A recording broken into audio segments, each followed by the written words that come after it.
রাজ্যের মুখ্য নির্বাচনী আধিকারিক মনোজ কুমার আগরওয়ালের সঙ্গে আসন্ন বিধানসভা নির্বাচনের প্রস্তুতি বৈঠকে ওয়েবকাস্টিংয়ের ব্যবস্থাপনা সহ একগুচ্ছ বিষয়ে জানতে চাইল নির্বাচন কমিশন। 2024 সালের লোকসভা ভোটে রাজ্যের সব বুথে ওয়েবকাস্টিংয়ের ব্যবস্থা করা সম্ভব হয়েছিল কিনা তা গতকালের বৈঠকে জানতে চেয়েছে নির্বাচন কমিশন।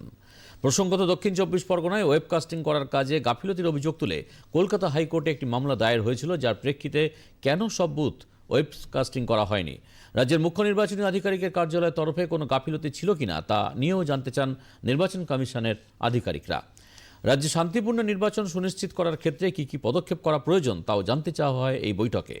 পাশাপাশি ভোটার তালিকায় কারচুপির অভিযোগে দক্ষিণ 24 পরগনার বারুইপুর পূর্ব এবং পূর্ব মেদিনীপুর জেলার ময়না বিধানসভায় কর্মরত 4 আধিকারিকের বিরুদ্ধে এফআইআর দায়ের করা হয়েছে কিনা বৈঠকে সেই প্রসঙ্গ উঠে আসে। সম্প্রতি এই দুই বিধানসভার ঘটনায় অভিযুক্ত 4 আধিকারিকের বিরুদ্ধে অবিলম্বে এফআইআর দায়েরের জন্য ফের রাজ্য প্রশাসনকে চিঠি দিয়েছে নির্বাচন কমিশন। চিঠি দেওয়ার 48 ঘন্টা পরও নির্দেশ কার্যকর করা নিয়ে কোনো রিপোর্ট না আসায় বিষয়টি এখনও কোন পরিস্থিতিতে দাঁড়িয়ে রয়েছে তাও জানতে চাওয়া হয় বৈঠকে।